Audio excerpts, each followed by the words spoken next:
สัพพสังฆานุภาเวนะสัทธาโสธีภวันตุเต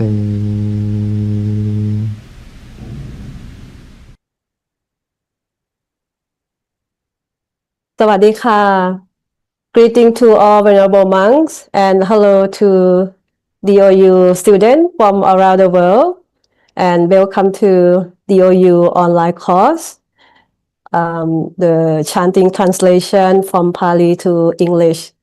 And currently we are live streaming from Thailand and we also broadcasting via YouTube and Facebook Live. So you can share this link to your friends, family, and loved ones so you can ask them to join the class as well. And today our class will be focused on one of the most important chanting as well, which is Buddhajayamangalagatha, or in short, Chaya Mongkon. So today I am very honored and happy to have Venerable Pasura Dantamano to share this important knowledge to all of us. And once again, welcome everyone to the DOU online course. And so before we get into our officially class, let me share and introduce Venerable Pasura to you first on his brief biography. Actually, Venerable Pasura has ordained at Wat Pathamakai Temple since 2006, Bangkok, Thailand. And currently his position is a member of Advisor Board of Division International Organization at Wat Pathamakai, Pathum Thani. So he gained bachelor degree in Faculty of Humanity from Ramkhamhaeng University, Thailand. And he's also obtained the advanced level Dhamma study. And before we move on, let me share his great achievement so far. Since he stayed in monkhood for over 20 years. He is a member of board advisor and Dhamma teacher from the Peace Revolution Project. You know that this is project very popular and well known and teach people from all around the world. He also a member of Advisor Board Division of International Organization at Wat Pathamakai Temple, and also the Advisor Board of Dhammakaya Open University. He lead international monk training and ordination program in Europe, America, and also Asia. Today he's actually joining us from Denmark. So I think he's helping on the European ordination as well. So he might share with you a little bit. And then he also lead Dhamma talk and meditation session, both online and on-site for lay people and international guests for more than 200 countries. And he also visiting Dhamma teacher and guest speaker for more than 80 countries from all around the world. He is a core team member of International Department at Wat Pathamakai Temple.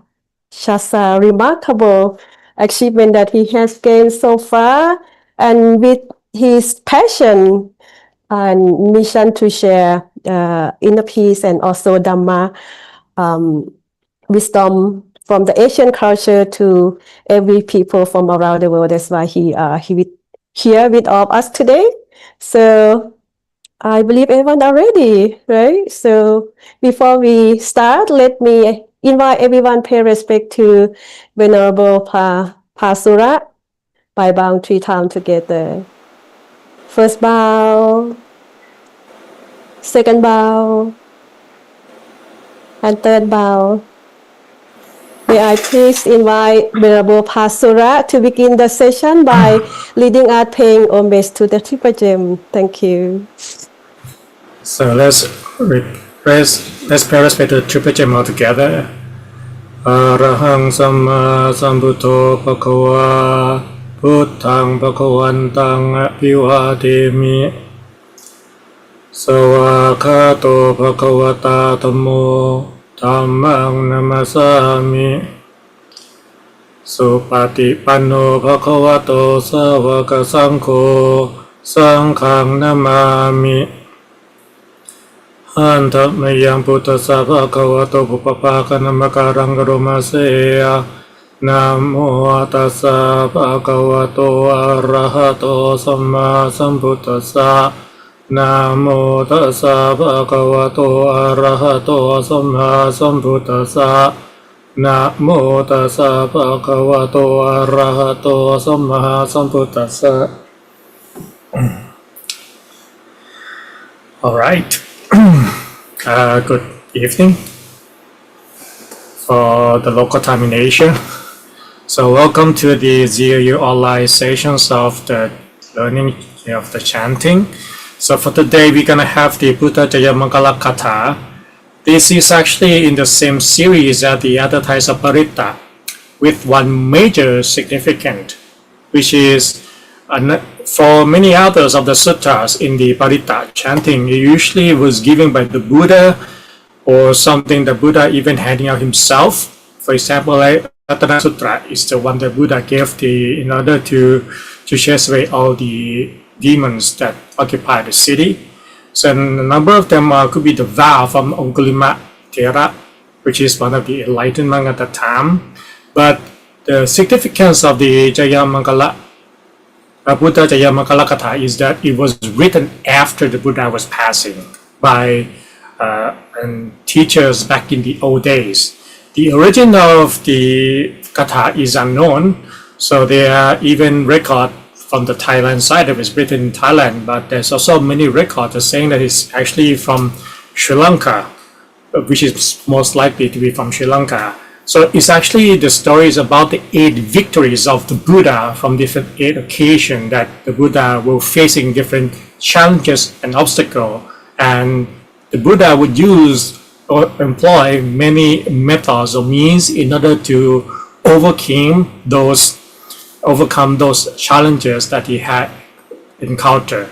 And that's why it was written down as a katha for a practitioner to regularly recite, so that it will be a blessing that may the victories of Buddha be bestowed upon us, so that we can conquer the obstacle that we face ourselves. So that's one of the meaning of it. I actually remember that I went to Sri Lanka with the vice of Pali one time to hand over the Buddha statue, and we actually had the statue to the president of Sri Lanka. At the time, we were doing this chanting of Jayamangalagatha for him actually, and he was very happy because it was a very crucial moment at the time between the Sri Lankan and the rebel. So, and that's what they said, that the Jayamangalagatha belonged to Sri Lanka. So anyway, the point being is that in the Theravada traditions from Lankavamsa into Siamvamsa, we do share the lineage, and Jayamangalagatha has a record very clearly in both traditions, and that's why this is the part that is written very beautifully. Actually, it's well versed. So let's go down to learning about it. Since it's compiled of the 8 story, so the very first one,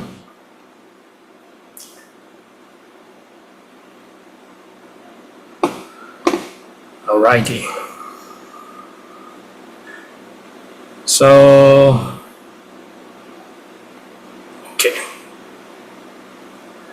So for the very first one, it starts with the story when the Buddha was facing with the armies of the Mara on the night of his enlightenment. So as the chanting goes, Bahum Sahasama Pinimita Savutantang. The word Bahum means arms. Sahasa means 1,000. Sahasa means 1,000. Mahinimita. So this one actually means were created, and mita savutantang, so which means well equipped with weapons. Avut right here means weapons. And that's why the first verse will start with the Mara that creating himself with 1,000 arms, holding weapons. The second verse is Kri Me Kalang Uitita Ko Rasasena Barang. Kri Me Kalang is the name of the elephant that the Mara was riding on. The Mara was riding on this elephant, so his name is Kri Me Kalang. Kiri, which is the first one, means mountain. And Mekala means tiding. So the name of the elephant actually means tiding around the mountain, or in other words, it's huge like a mountain. Uitita Ko Rasasena Barang. So this actually also means, Kora means very frightening or very fierce. And Sena means all the troops or the armies or the followers.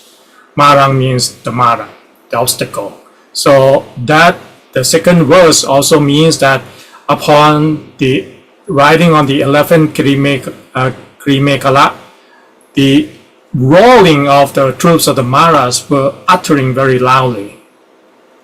Thana Titama Vitina Chitawa Muninto. This is the third verse of the first part.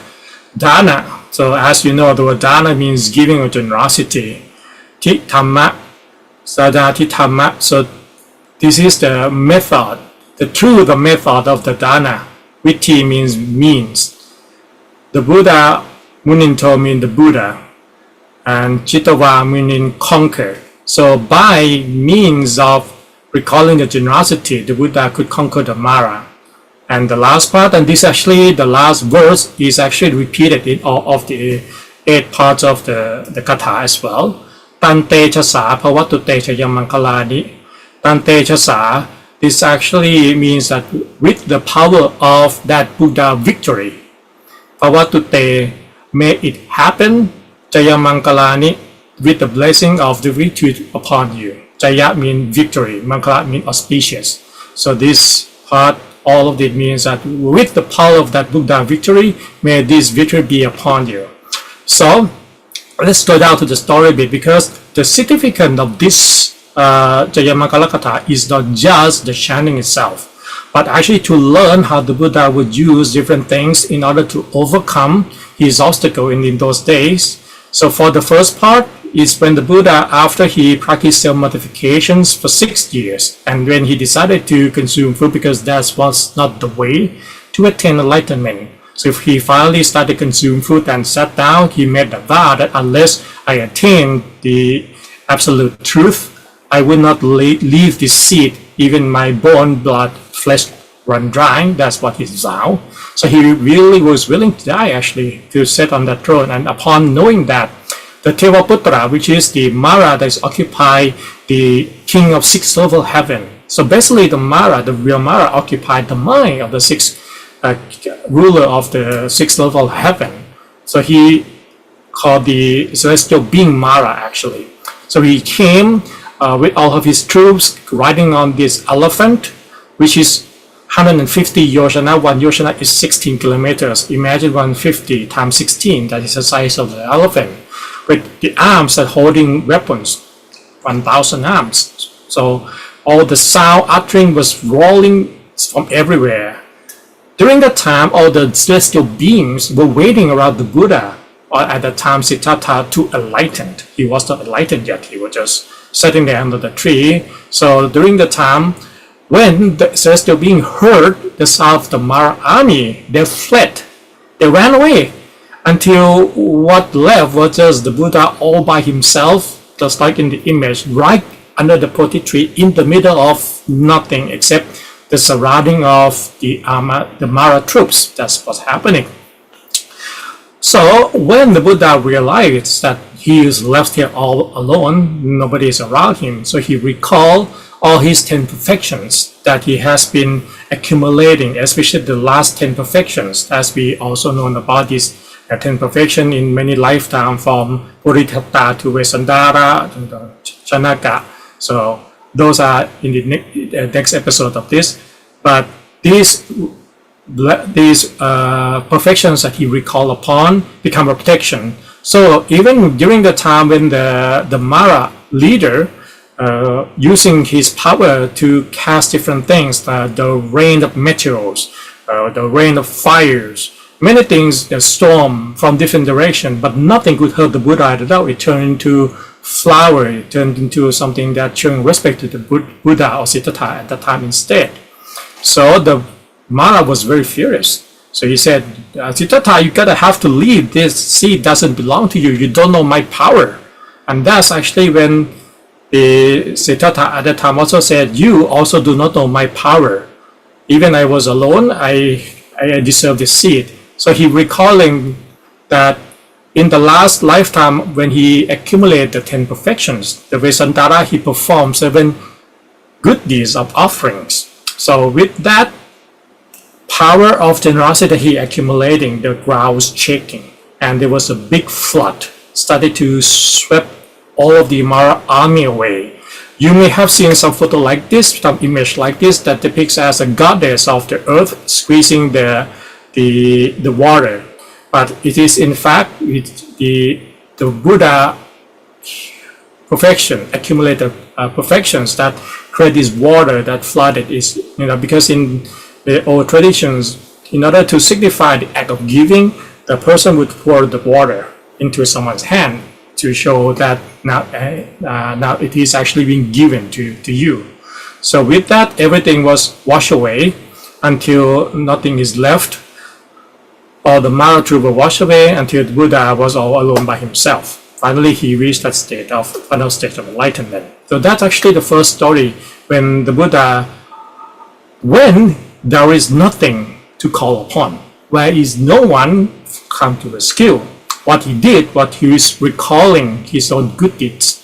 And that's to say something is that if we also stick by our good deeds, if we always have been accumulating good deeds, only have good conduct, wherever we go, we walk with our head held high. And we can always be confident that our good deeds will come to help us to come into rescue without reliance on any person to come by for us. Because at that time, there was no one by the Siddhartha or by the Buddha except himself who would come to just take it away. So that is what we should do. Number one, always accumulating merit. Because merit alone is our true refuge. Because our own karma is what we can always depend on, as long as it is good deed. Number two, whenever we face any challenges, obstacles, no matter how frightening it is, the first thing for it is to be conscious, to be mindful, so that we can start to choose the next step of action in order to resolve the situation. So that's the first one among this. To be honest, well, in order to do this A story is in a very crash course. So okay, I'm gonna try to break it down very, very, very slow, in a way that is not too rushed at the same time, understandable, because it's a lot of story actually. So the second one, Mara tire kamapiyu chita saparating. So Mara tire, as you know, the word Mara is the same as the Mara. Mara tire kang, which actually come together, meanings that Mara plus atire kang mean more frightening than the Mara. So this one is even worse, more frightening than the Mara. Apiyuchita, which means coming into battle. This one means coming into battle, separating all night long. So that's the meaning that this time the Buddha was facing the Yaka, the ogre named Alavaka, which is even more frightening than the Mara. Korang panalawakamakavatayakang. So Korang means very furious, very frightening, and Api Alavaka means is the name of the group, the Yaka, the ogre. Makana, this one, altogether is mean those who have very little tolerance, very impatient, a person with very impatience. Yakang, this one, means the ogre. So altogether, the arrogant, unstable ogre, which means the ogre that is very furious and very, very impatient. Kanti sutanta vitina jitawa muninto. Kanti is the word patience. Kanti means patience. Sutanta vitina. So altogether is that the Buddha using these patience in order as a means to tame the ogre. So to tanta mean tame. So to tame him well, so mean good. So the Buddha conquer by using patience in order to tame, as mean to tame the ogre. And back to the same thing, which is Tante Chasapo Uttajhayamangalani. This one, so which is repeating in the 8 verses, and that means with this victory of the Buddha, may the blessing of the victory be unto you. So this one is actually quite important in the Buddhist teaching, because the story goes that one of the king from Alawat city, he went on a hunting trip, and he went the wrong way and towards the tree, and that in that tree there was an ogre living there. So he was captured, but he make a deal with the ogre, saying that if you release me, I will keep sending people for you to eat. So after the king survived and returned to his city, he ordered the prisoners being sent out so that the ogre will eat them until no one left in the prison. So even the newborn baby will be sent, unfortunately, until there's only one left, which is the son, the king's son. He's the only one left. So even that, the king even make the decision to send his son to be eaten by the ogre. So the Buddha, at the same time, using his vision, knowing that today there are 2 persons that will reach the benefits of enlightenment, and that is the son of the kings and also the Alawat, the ogre itself. And that's why the Buddha traveled 300 yojana in order to teach them. So when the Buddha was there, waiting in front of the mansions, the residence of the ogre, he was not there yet. So upon coming back, he saw the Buddha, he was very upset. So he started to create big storm, big wind in order to hit the Buddha.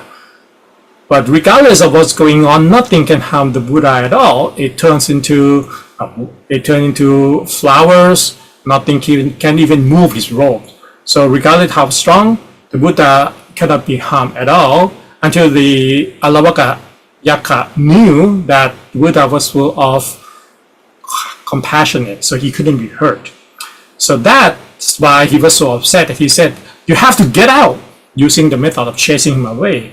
So instead of Buddha getting upset in the same way as the Alavaka Yaka would want, he left. And then the Yaka thought, oh, he was very quite obedient. Just one word, he left. And he said again, "Come back." So the Buddha walked back. So the Yaka said again, "Get out." So he walked out. So for 3 times, he was just, following what the Yaka said to walk in and walk out. Until the last time, the 4th time, the Yaka began to have this thought that, oh, I would torture this monk all night long by giving this order, just go in and out. But for the 4th time, the Buddha said, "I will not leave. You do whatever you like." So upon knowing that, the Yaka changed his method by asking questions to the Buddha instead, because the Yaka used this method to other ascetics before. So he asked a question, and if they couldn't answer, they would eat them. So then he asked the questions. There are actually a number of questions that would ask until eventually he was very happy, satisfied with the answers of the Buddha, and began to adopt the teachings of the Buddha, and finally reached the state of a stream enterer. So among the questions that Alavaka Yaka was asking the Buddha can be summarized into a couple of things. So this is basically the 13th point. And I will just go to the very most important thing is that because this is actually what householder code that were taught a lot in Buddhism. Householder codes that comprise that if one do not want to depart with grief from this world, what that person choose practice in life, and this is why it's called the householder code. So His householder comprised of 4 things: truth, self-training, patience, and generosity. Satya, Dhamma, Kanti, Jaka. So truth can mean many things, from being truthful to oneself or doing something earnestly or truthfully. And then upon that, acquiring truth through the practice of being truthful, one would have to be control of oneself in order to keep being on the course. So don't let the defilements dictate the actions. And because of that, they will face different obstacles, and then they have to be patient for it. And at the same time, the last one will be generosity, which is to let go all of the negative emotions, to be giving. So that will be something that will help a person to live this householder's life properly with this 4 code. And this is so-called Karavasa Dhamma. This is taught a lot in the Theravada Buddhism as a code that if we're going to stay as householder, keep these 4 and you will live a very good and proper life by practicing these 4 things: truthfulness, self-training, patience, and generosity. So this is actually the very important part of the teachings, because truth is something that will derive from the first question that Alavakayaka would ask the Buddha, what makes a person feel joyful? And the Buddha answer is faith or belief. And faith or belief in Buddhism refer to faith or belief in karma, that your karma matters. And that help one to understand the truth that as long as I invest my good effort, it will bring the good outcome. It will bring the fruition of the good deeds. So that's why the truth always will be the very first start. Even the whole idea of Buddhist learning, when the Buddhas talk about his teaching, Dhamma literally translate as the truth of reality. Buddhism is a teachings about the truth. It's all about finding the absolute truth that beyond the illusion that we don't really notice. Is everything starts from ignorance, right? So that's why searching for the truth will require to be truthful to oneself, truthful in the practice, and that comes with the other stuff too. So that is why in the Alavaka Sutta, which is the second story of this katha, contain a very important practice and code of conduct that anyone should practice, regardless of the householder or monks. The third one is Narakiring Kachavarang Adimatta Putang. Narakiring is the name of the elephant. Narakiring is the name of the elephant. Kacha means elephant. Kachavarang, which is a great elephant. Vara means noble. Adimatta Putang, which means drunk, or getting a bit more not in the normal state of mind. Adimatta Putang means state. So basically it means Narakiring, which is a great elephant, now is mad horrifically. Tawakijakamasani Vasutarunantang. So this is the meaning is that Tawaki means the forest fire. Aki and Tawe mean forest, Aki mean fire, Jaka mean wheel. So this whole passage means coming towards the Buddha just like a flame in disgust, like a forest fire. So that's the meaning. So Tarunantang, that is absolutely furious. Absolutely furious. Taru means furious. Metam Puseka Vitina Chittawa Muninto. You will repeat this part a lot. Chittawa Muninto. So this refers to the mean that the Buddha used. Vitina means or method. So this method that Buddha employed this time is to sprinkle metta or loving kindness. So Seka, this one means sprinkle. So the Buddha employed the method to conquer by using sprinkling of the loving kindness. And the same thing, Tantesha Sapototesha Yamakalani made the power of this bring you the fortunes of victory. So the story goes is that in the time of Tevatatta, he wanted to go to assassinate the Buddha.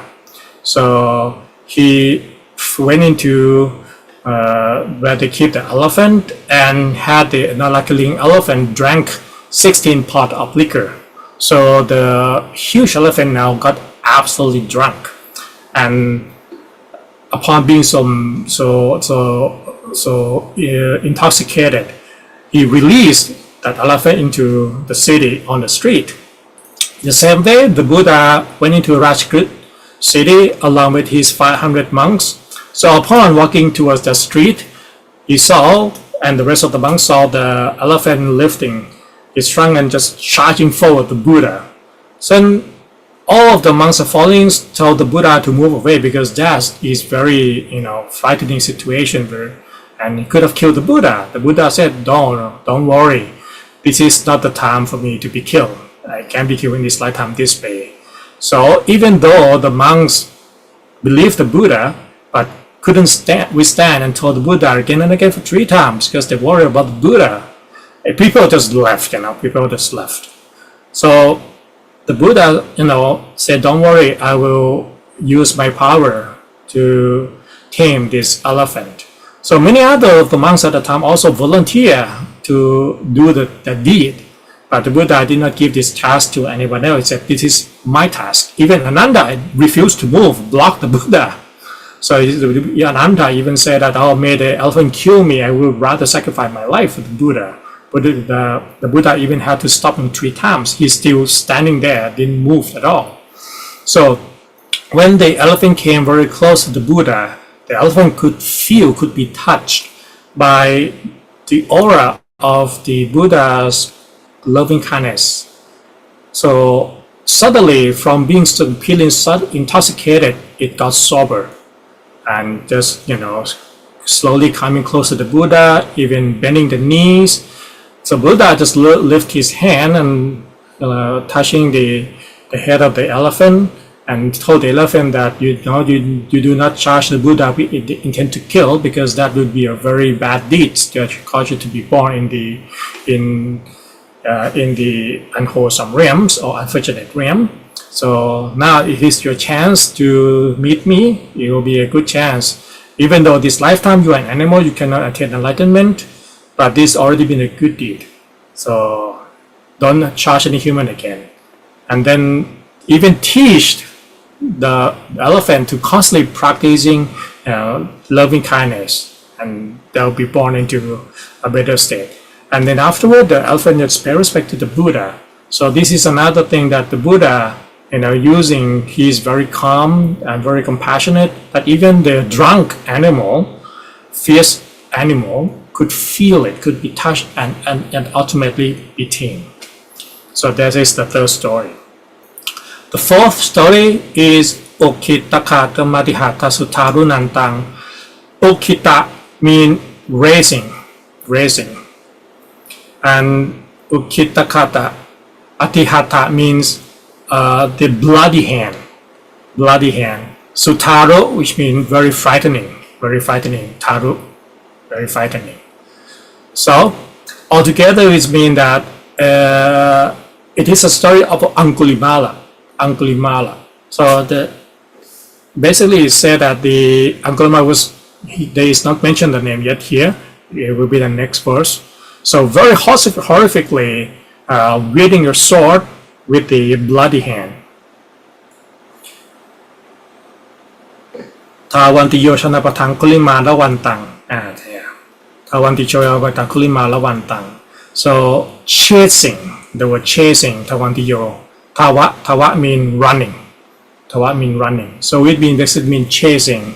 Chanapatang, which is this part, to the certain distance, to the path, upon the path. That's what the meaning is. So, or about 3 yoshana, Kulimala, this is the name, Kulimala. The reason is that mala means the mala, which means the garland. Anguli, which means thumb.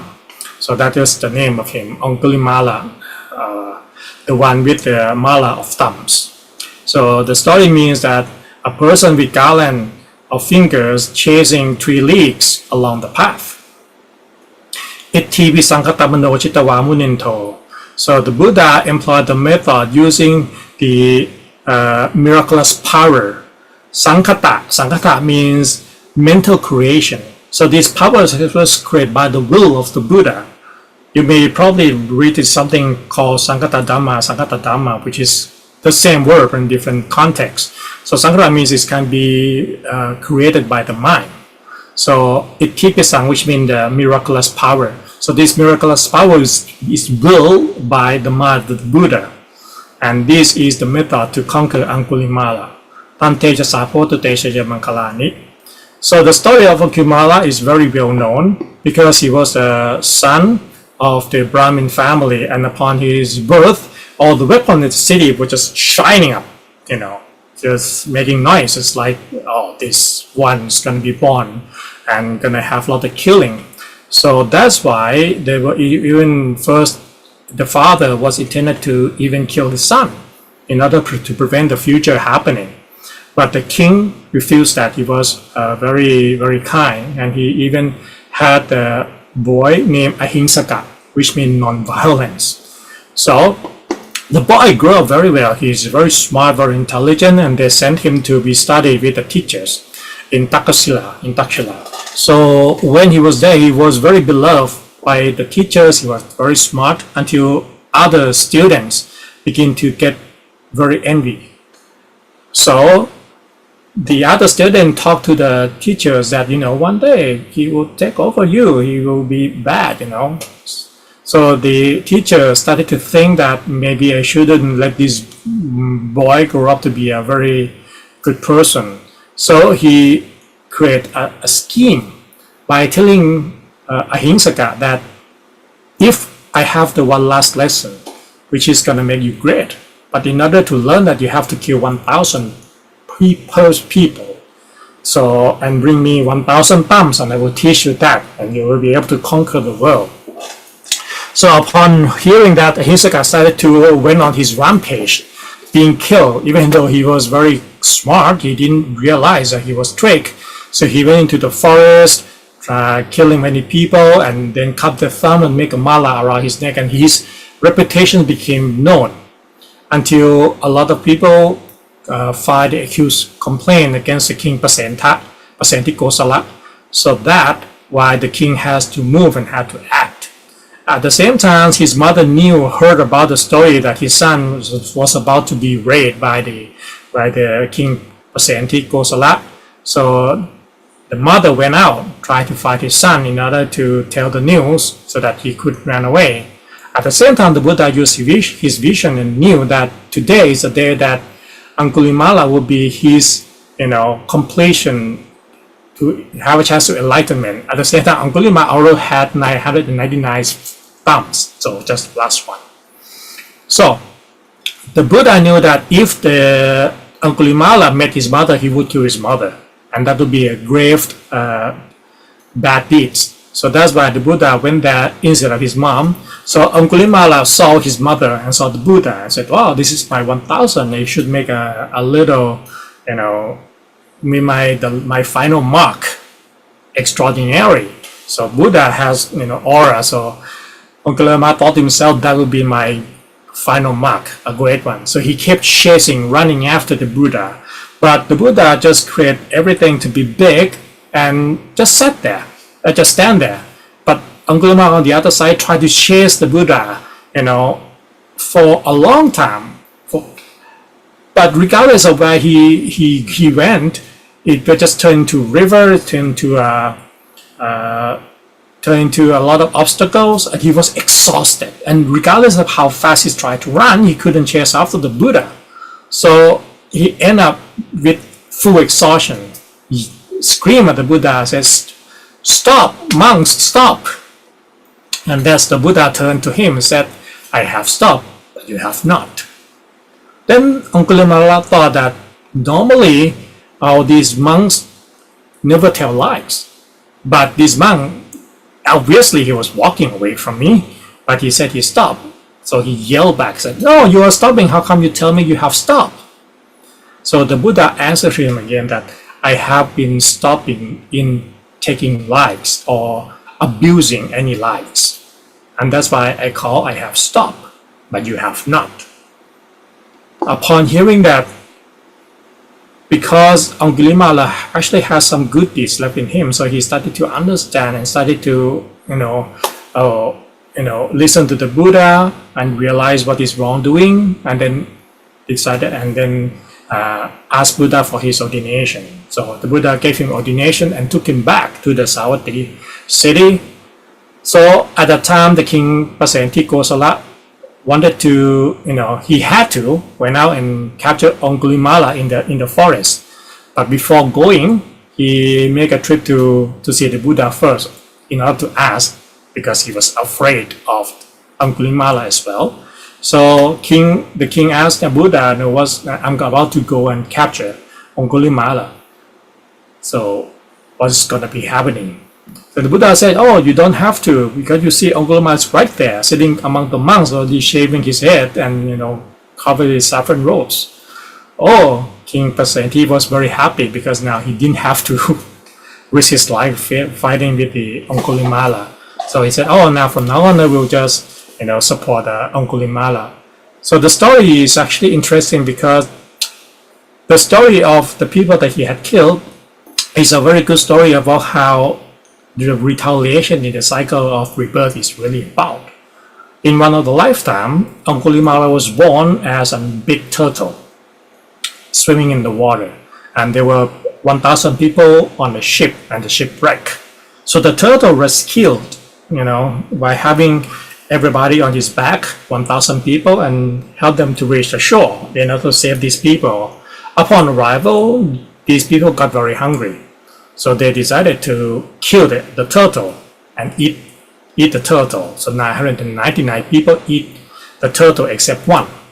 And then afterward, they were retaliating for many lifetime until this one. So the one he didn't eat was his mother in this lifetime. So you see that in the cycle of rebirth, it is unavoidable to always have the vicious cycle of retaliation. So that's why at least one, we shouldn't be abusing anybody, so not to create this vicious cycle of karma holding on to each other. And number two, always practicing forgiveness, so that we don't know what kind of thing that we end up holding on to.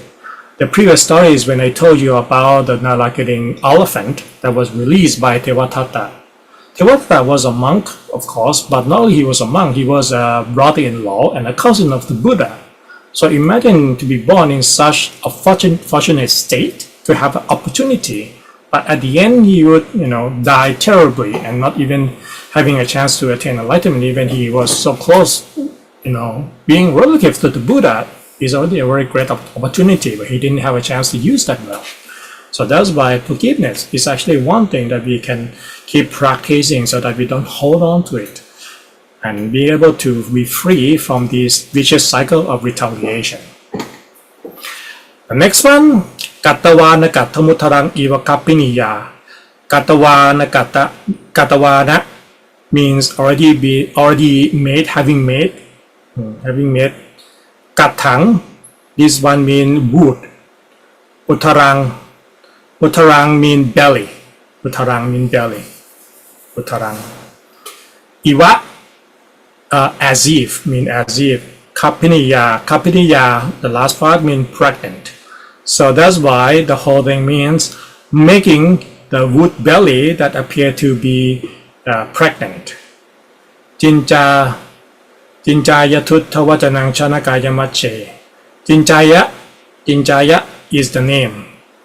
Jinjaya is the name of Jinja Mavika, who is a lady.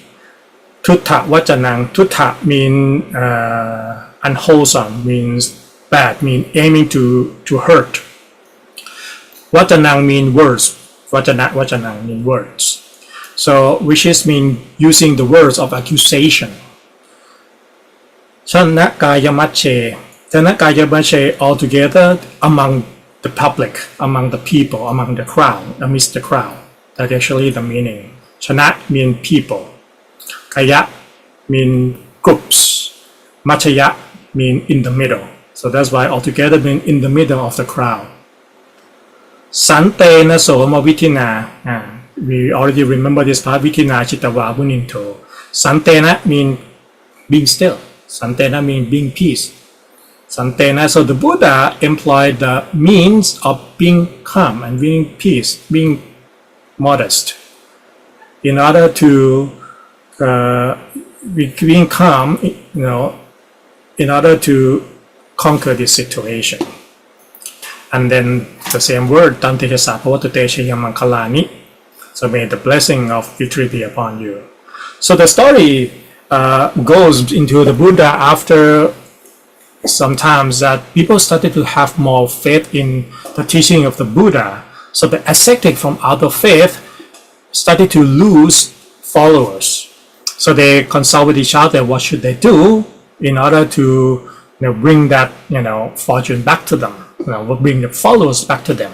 So they consulted one of their followers called Jinjamamika, who was a lady follower. She was beautiful, of course. So they would use her to be instrument of defaming the Buddha. So what she did was she would start walking towards the Jetavan temple at the time with all the offerings, dressed modestly. But on the reverse, so in the evening, when people already leave the temple, when people left the temple, she would walk in different direction into the temple instead, looking like she was walking in the temple, but she actually stopped by at the place of the different ascetic. So to make it look like she went into the temple in the evening and spent the night there, and in the morning she would walk out while the people walk into the temple. You see, on the reverse course like this. So to make it look like that she just left the temple in the morning. And then when people ask her, why did you sleep at night? And she would say, oh, I sleep right here, in the same residence with the Buddha, in the temple right here. So she kept doing that every day, and people started to, curious. Of course, at first they may not believe, but she did the same thing every single day. So after 3 months, 4 months, she started to act like she got pregnant by putting a wood into her belly and tied it up.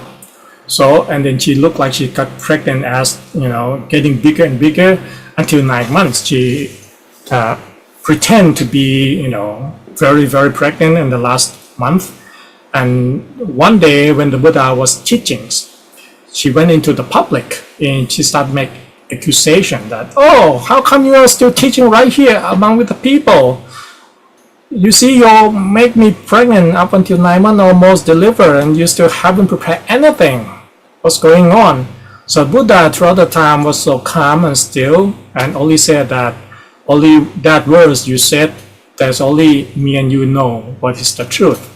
And he behaved very normal. So people have very strong faith with the Buddha, did not believe her at all, but of course some may have a little curiosity.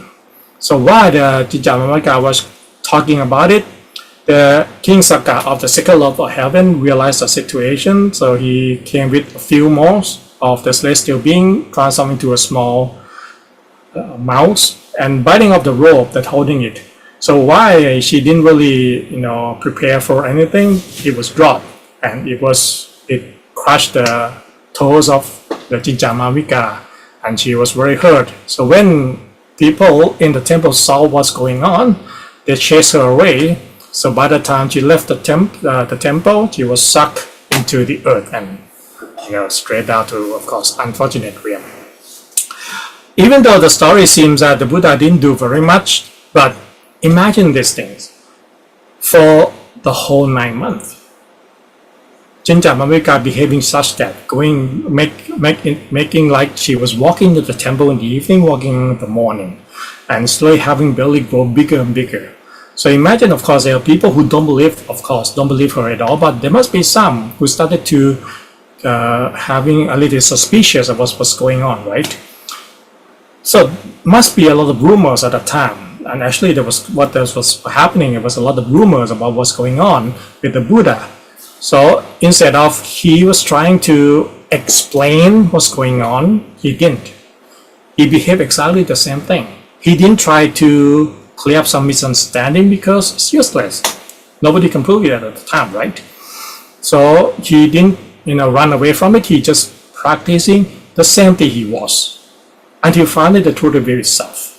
And that's why he used the method of being still when there is nothing to do and just be firm in the good practice of himself.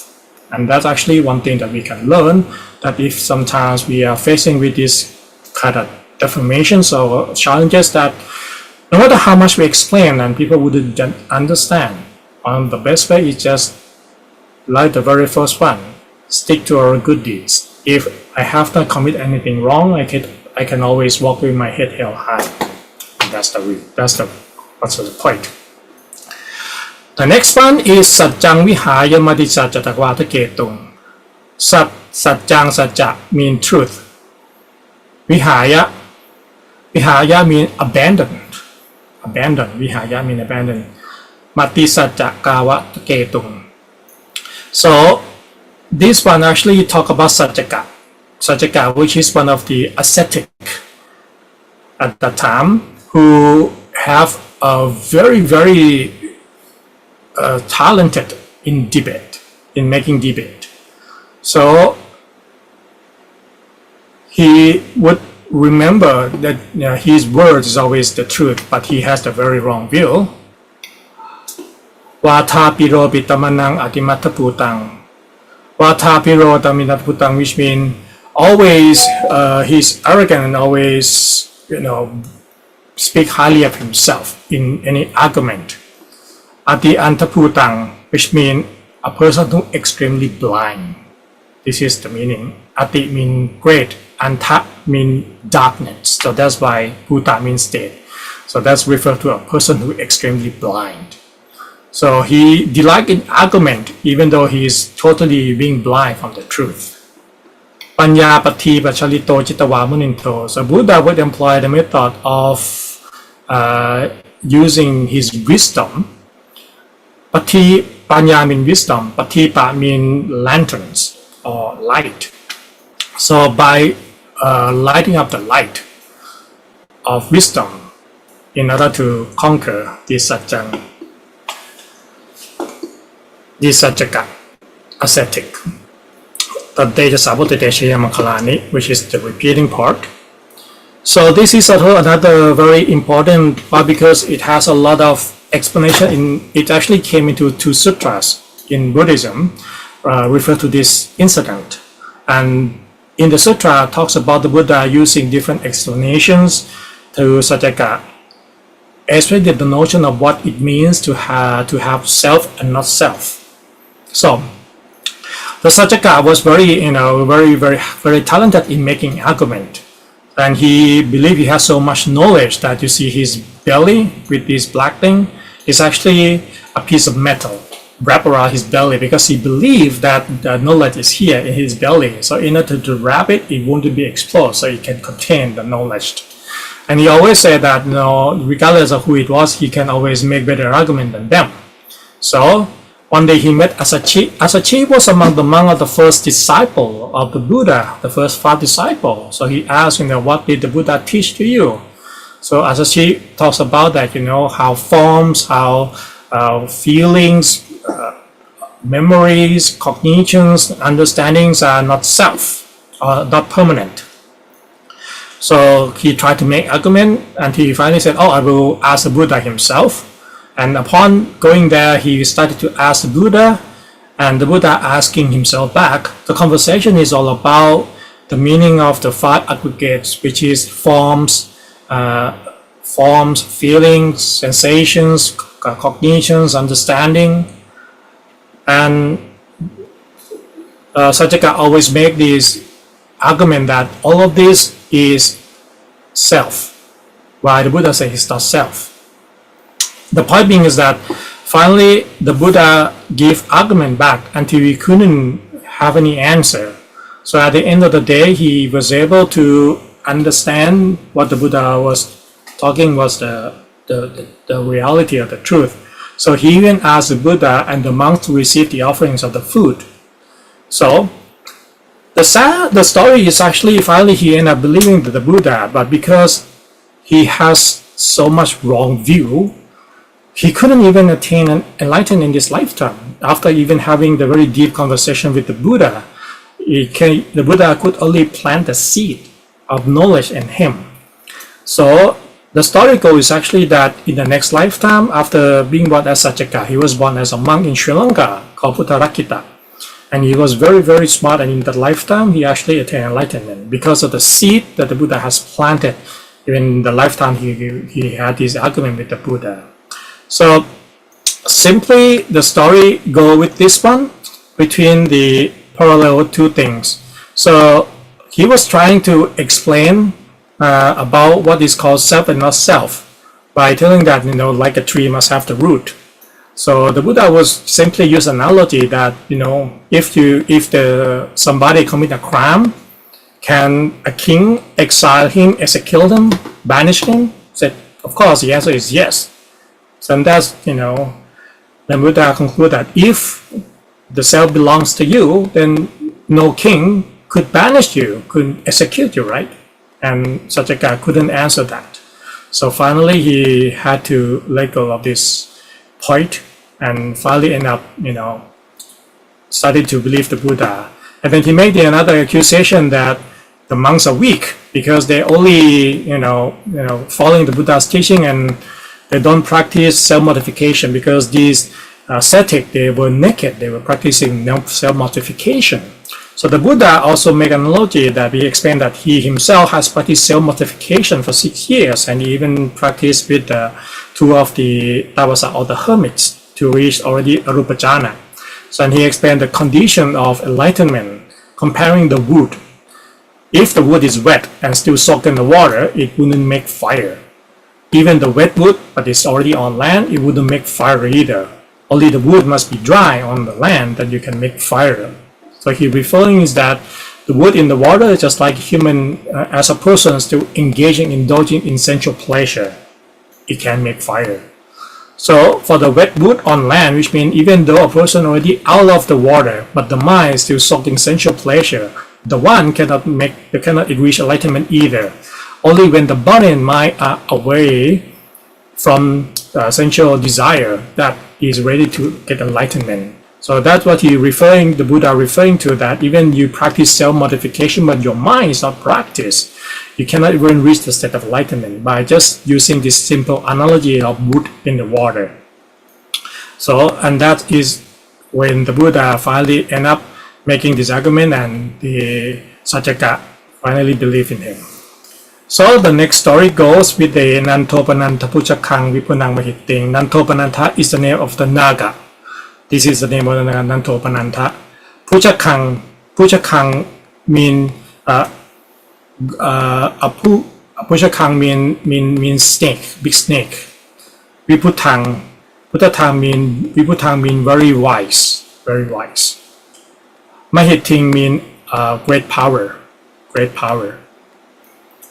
So, because iti means power. So, Nantopananta is a serpent of the Naga with great power but wrong views. That's just the meaning. Puttena Thera Puchakena Tamapayanto. Puttena means the son of the Buddha. Puttena Thera Puttera means the monk who is the son of the Buddha. Putakena transformed himself into a big snake or the Naga. Tamapayanto, Tama, train. So, in order to train. So basically the whole part means that one of the monk transformed himself into the Naga using the miraculous power. So the last part, the third verse will go, descending his son, Itu Patera Vitina Chitawa Muninto. Iti means miraculous power. So that means Itu Patesa, which means employing methods or explaining. So that's why the whole thing means sending his son, which is the Moggallana, to tame this Naga. And the same thing is Tante Jasa Bhavatutechayamangalani. So the story actually goes that one day the Buddha had to go to receive the offerings from Anathapindika Sethi, but he knew that this day will be the day that he can have a chance to teach very big Naga, who is very has a lot of power. So he told the monks to go to receive the offerings first, but he will with some of the monks, go to the Naga. So he went to the second level of heaven. So by the time he went there, this Naga was already, staying at his place. And saw the Buddha walk past, it got really upset. So, come on, this monk walking all over my head. Yeah, I shouldn't be just, waiting and let them do that. So he got really upset. So he was trying, block the whole scenario mountain with his tail until nothing could see. So when the monk started to notice that everything suddenly get blocked, get dark, so asking what's going on, and the Buddha explained there was a Nantopananta kind of Naga blocking it. So many monks, volunteer to resolve the issues, but the Buddha did not let anybody until Moggallana said it, volunteer for it. Then the Buddha gave his permission. So Moggallana transformed himself twice bigger than the Nantopananta, and wrap him up with the scenario mountain again. And even though the Naga was trying to breathe fire to hurt the Moggallana in different ways, but through the meditation, moving between jhana, he couldn't be hurt at all. So even all the way to transform the Moggallana forms of himself to be small, and walking from ear to ear, nose to nose, walking the belly, which is called extreme pain to the Naga. Even the Naga thought, oh, come on, how come you just tortured me so much? And the Moggallana said, no, I have no intention to hurt you. I only have the intention with loving kindness for you to believe, to realize what is the right and wrong. So that's actually what's going on. So finally, he realized that he couldn't fight Moggallana. He ran away, made himself small. So Moggallana transformed into Garunda, which is more like a big bird, half human, and transformed into many small animals and finally captured. Finally, he transformed into a small boy and coming to the monk said, I surrender. I realized that I have the wrong view, and what I have done was not really useful, so I wanted to pay respect to the Buddha, and finally end up taking the Buddha as a true refuge. So the point being is that when we talk about doing bad deeds and good deeds, karma comes from intention. Karma means action with intention.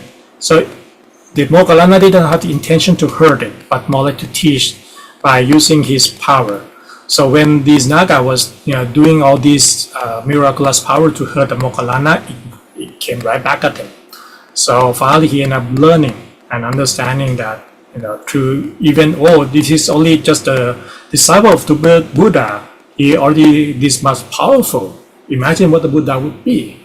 But the Buddha did not even do anything to him at all. So that is, one of the main reasons why the Naga finally surrendered to the Buddha. The eighth one, Tukha hatiti pujakena sutata hatang. Tukha, tuk mean bad. Tuk mean bad or difficult. Tata mean holding on. Tatu tata. Titi mean views. Puchakena means serpent. Puchakena. Sutata, which is very tight. Sutata means very tight. So all of this means that having been bounded by the wrong view so tight like a serpent. So that's the meaning. Brahman Visuddhi Shuttimiti Pagabhitanang. Paga is the name of the Brahman.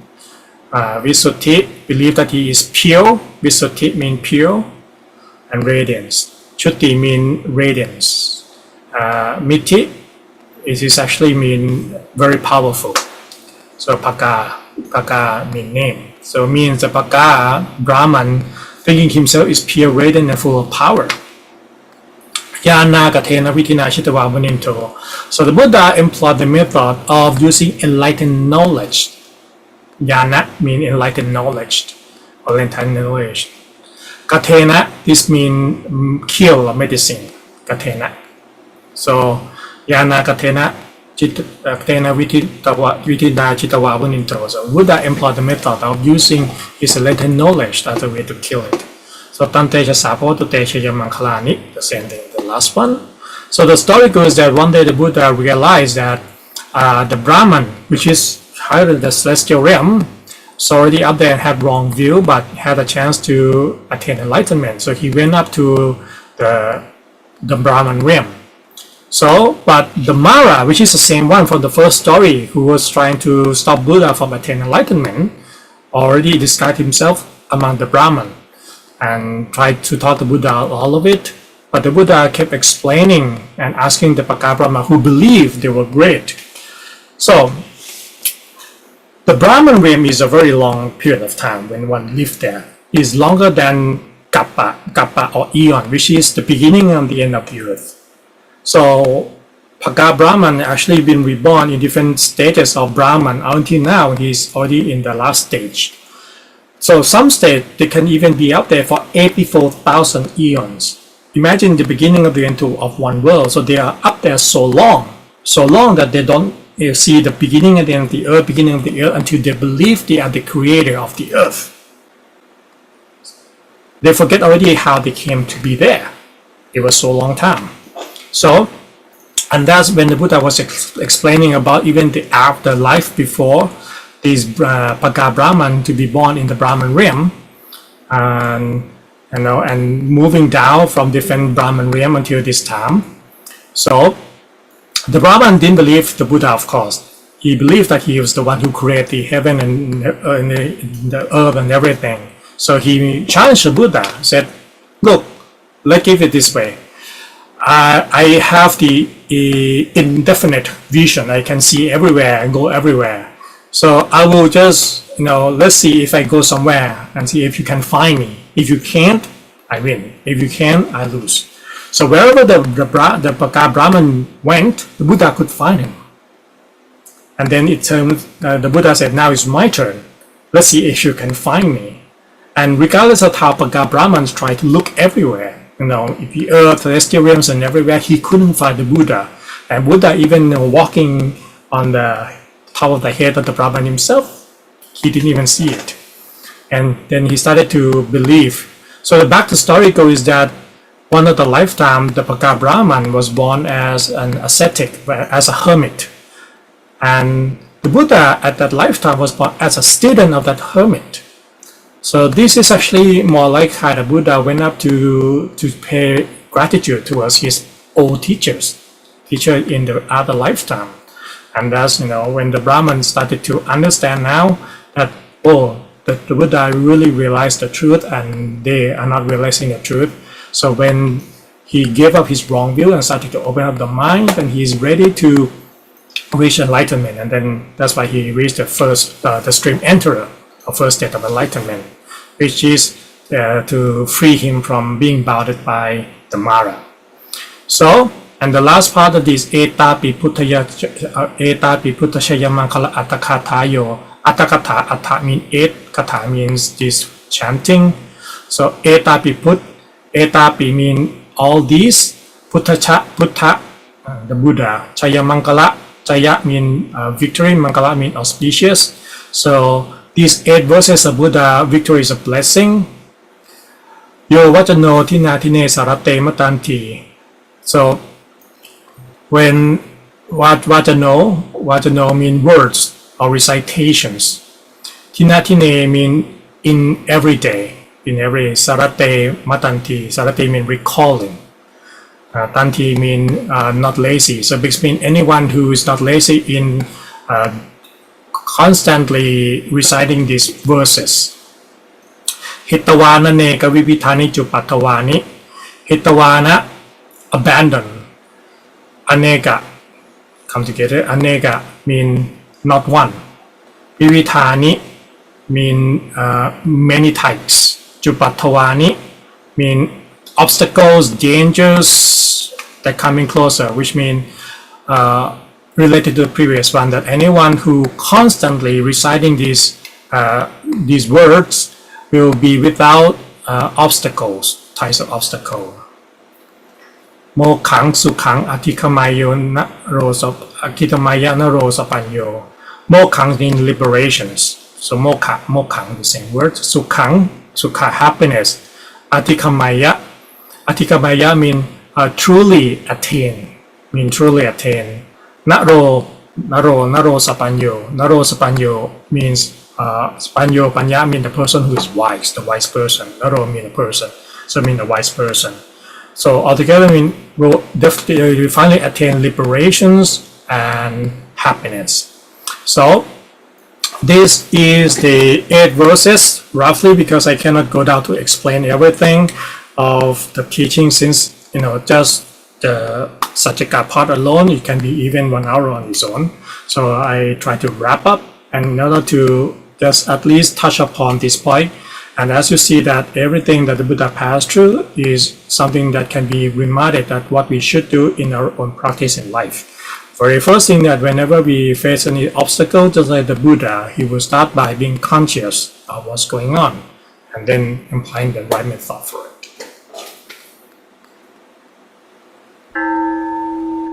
Buddhajayamangalagatha, Bahum, the Buddha's auspicious victories.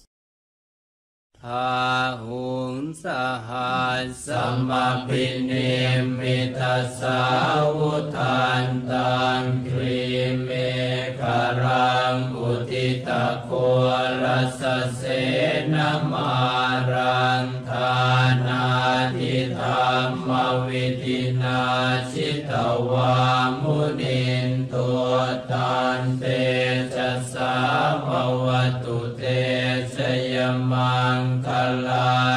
Creating a form with 1,000 arms, each equipped with a weapon, Mara on the elephant Giri Mekhala altered a fighting war together with his troops. The Lord of Sages defeated him by means of such qualities as generosity. By the power of this, may you have the highest victory of blessings. Marati re kamapiyo cita sapalating koram panalawa kamatataya kangkanti sutanta vitina citawa muninto tante jasa pavatu te chayamangkala.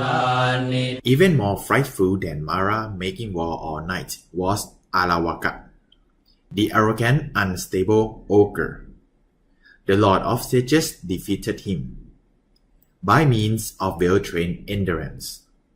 By the power of this, may you have the highest victory of blessings. Nala kiring kacawarang atimata butang tawaki jagamasani wasutharunantang metam puse kavitina citawa muninto tante jasa bhavatu te chayamangkala. Naragiri, the excellent elephant when maddened, was very horrific, like a forest fire, a flaming discuss a lightning bolt. The Lord of Sages defeated him by sprinkling the water of goodwill. By the power of this, may you have the highest victory of blessing. Kita kamati hata sutharunantang tawantiyo chanapatang kulimalawantang itipisang katamano chitawa muninto tante jasa bhavatu te chayamangkalani. Very horrific with a sword upraised. In his expert hand, garlanded with fingers, ran 3 leagues along the path. The Lord of Sages defeated him with mind fashioned marvels. By the power of this, may you have the highest victory of blessings.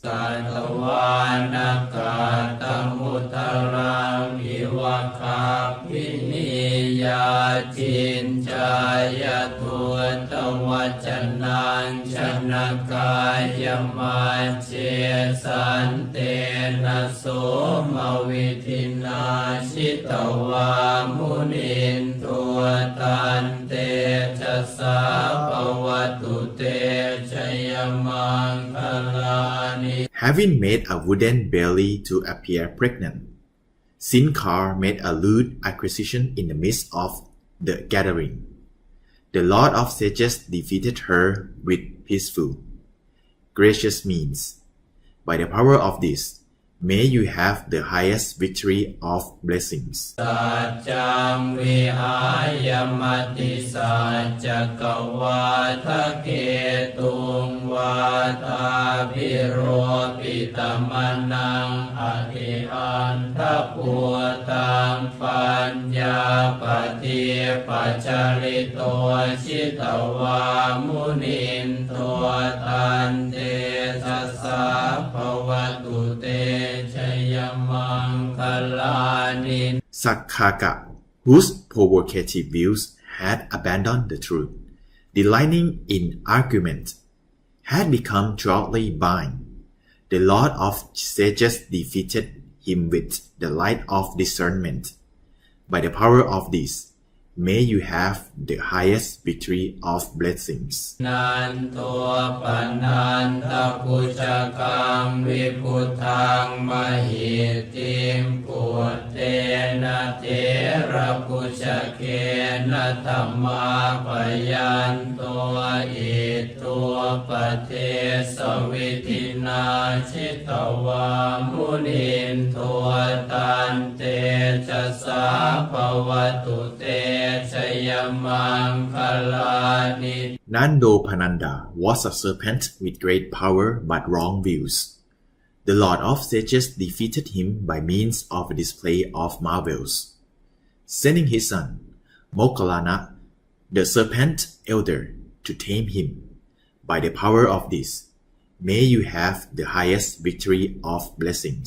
ทุกขาทิติปุชเกนะสุทัตถะธัมพระมังวิสุทธิชุติเมติภกาภิธานังญาณังคเทนะวิธินาชิตวามุนินโทตันเตชะสาภวตุเตชยมังคลานิ His hands, bound tight by the serpent of wrongly held views, Baka, the Brahma, thought himself pure in his radiance and power. The Lord of Sages defeated him by means of his words of knowledge. By the power of this, may you have the highest victory of blessings. เอตาปิพุทธชยมังคลาอัตตคาทายโยวาจโนทินาทิเนสรเตมตันติหิตวานเนกวิวิธานิจุปัตตวานิโมขังสุขังอธิขมายนะโรสัพพัญโย These 8 verses of the Buddha victory blessings. Whoever person of discernment recites or recalls them day after day without lapsing, destroying all kinds of obstacles with attainment, emancipation, and happiness.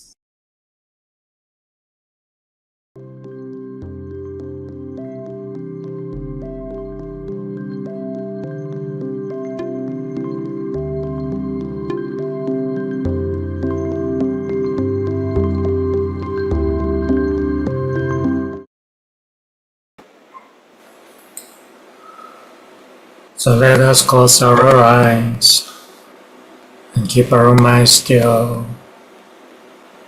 Start from relax your entire body and gently turn your attention back to feel yourself sitting comfortably at your seat.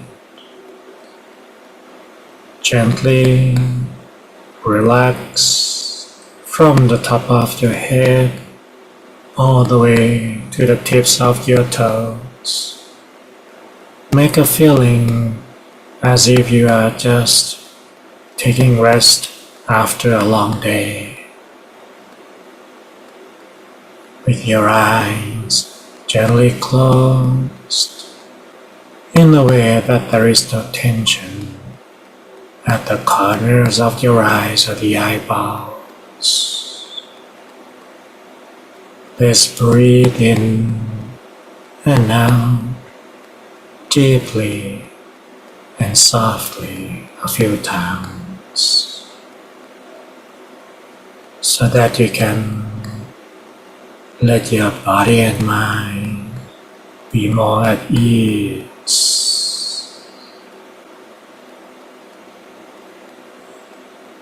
Turn your attention down to your inner comfort. The feeling relief you have at the end of your breath in the middle of your abdomen.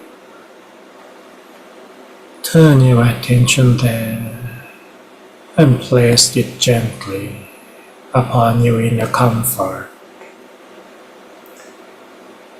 You may visualize the image of the sun turning bright and warm. Let the image be the representation of your mind. Let the warm bright sun radiate.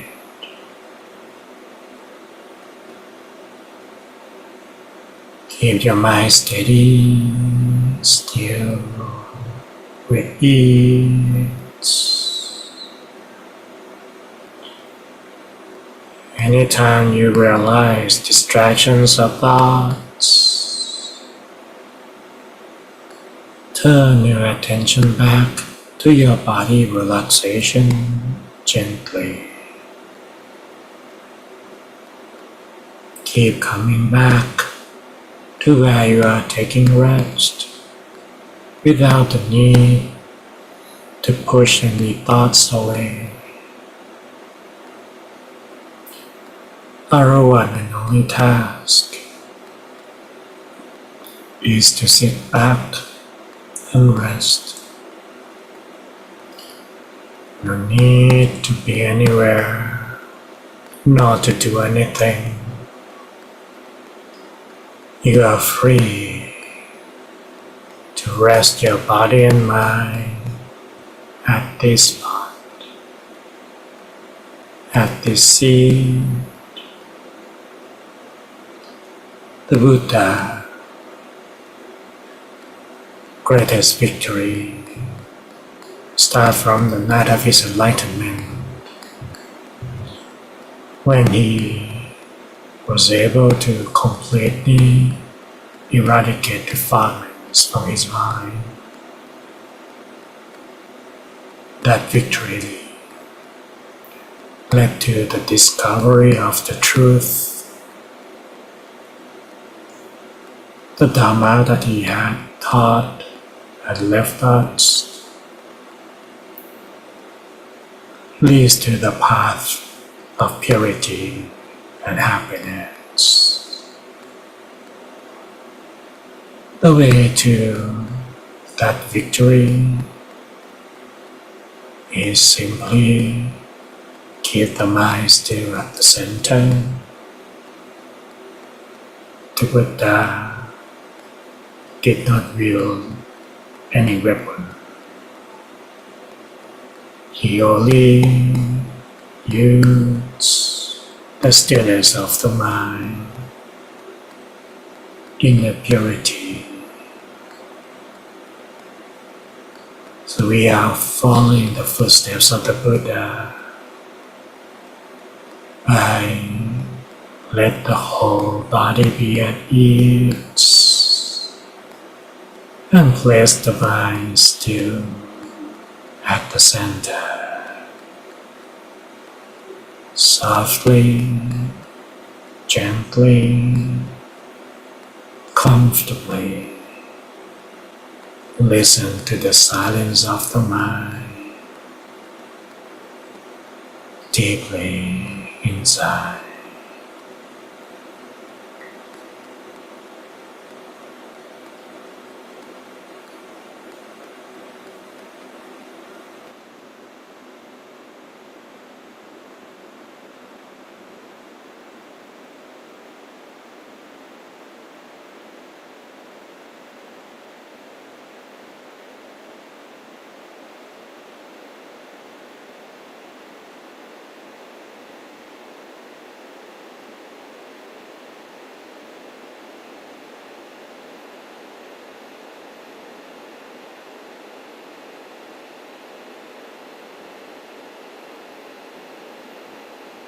สัพเพพุทธาภลปัตตาปัจเจกานันจะยังพลังอรหันตานันจะเตเชนะระคังคันธามิสัพพโสสัพพพุทธานุภาเวนะสัพพธรรมานุภาเวนะสัพพสังฆานุภาเวนะสัทธาโสธีภวันตุเต